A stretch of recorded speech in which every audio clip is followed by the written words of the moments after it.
कधी विचार केलाय का? साखर कारखाने शेतकऱ्यांना FRP तोडणीचा खर्च करतात, कामगारांचे पगार देतात. तरीही हे कारखाने नफ्यात कसे राहतात? एका टन ऊसापासून कारखान्याला नक्की किती रुपये मिळतात? आणि फक्त साखर विकून कारखाना चालू शकतो का? आजच्या व्हिडिओमध्ये आपण 1 टन ऊसाचे संपूर्ण पोस्टमॉर्टम करणार आहोत आणि समजून घेणार आहोत साखर कारखान्याचे खरे अर्थकारण. चला सध्याच्या बाजारभावाप्रमाणे हिशोब मांडूया. समजा कारखान्यात 1 टन म्हणजे 1000 किलो ऊस आला. जर कारखान्याने त्यातून फक्त साखर बनवली तर साधारण 110 ते 115 किलो साखर मिळते. बाजारभावाप्रमाणे 35 ते 36 रुपये दर याचे होतात साधारण 3850 ते 4140 रुपये. पण थांबा, शेतकऱ्याला FRP तोडणी, वाहतूक आणि प्रोसेसिंगचा खर्च मिळून कारखान्याला एका टनामागे जवळपास 5000 रुपये खर्च येतो. म्हणजेच काय? जर कारखान्याने फक्त साखर विकली तर कारखाना हमखास तोट्यात जाणार.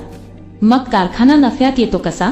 इथेच खरी जादू आहे पदार्थांची, म्हणजेच बाय प्रॉडक्टची. ऊसापासून फक्त साखर मिळत नाही. 1.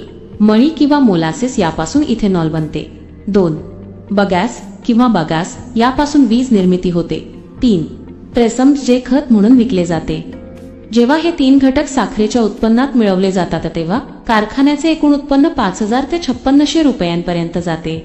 आजचे आधुनिक कारखाने आता फक्त साखर कारखाना राहिलेले नाहीत, तर ते एनर्जी हब बनले आहेत. यात 2 मुख्य मॉडेल्स वापरली जातात. पहिलं म्हणजे सी हेवी मॉडेल. यात साखर पूर्ण काढली जाते आणि उरलेल्या मळीपासून इथेनॉल बनवले जाते. दुसरं आणि जास्त फायदेशीर मॉडेल म्हणजे बी हेवी मॉडेल. सध्या अनेक कारखाने याकडे वळले आहेत. यात साखरेचे उत्पादन थोडे कमी केले जाते आणि तो रस इथेनॉलकडे वळवला जातो. बघा, नासाखरेचे पैसे थोडे कमी होतात, पण इथेनॉलचे उत्पन्न दुप्पट होते. शिवाय बगॅस जाळून तयार झालेली 50 ते 60 युनिट अतिरिक्त वीज सरकारला विकून वरचे पैसे मिळतात. आता सर्वात महत्वाचा प्रश्न, एवढा खटाटोप करून कारखान्याच्या मालकांच्या हातात काय उरतं? तर शेतकऱ्याची FRP तोडणी, वाहतूक, प्रोसेसिंग, बँकेचे व्याज आणि पगार. हा सर्व खर्च वजा केला तर एका टन ऊसामागे कारखान्याला जेमतेम 100 ते 300 रुपये निव्वळ नफा, नेट प्रॉफिट राहतो.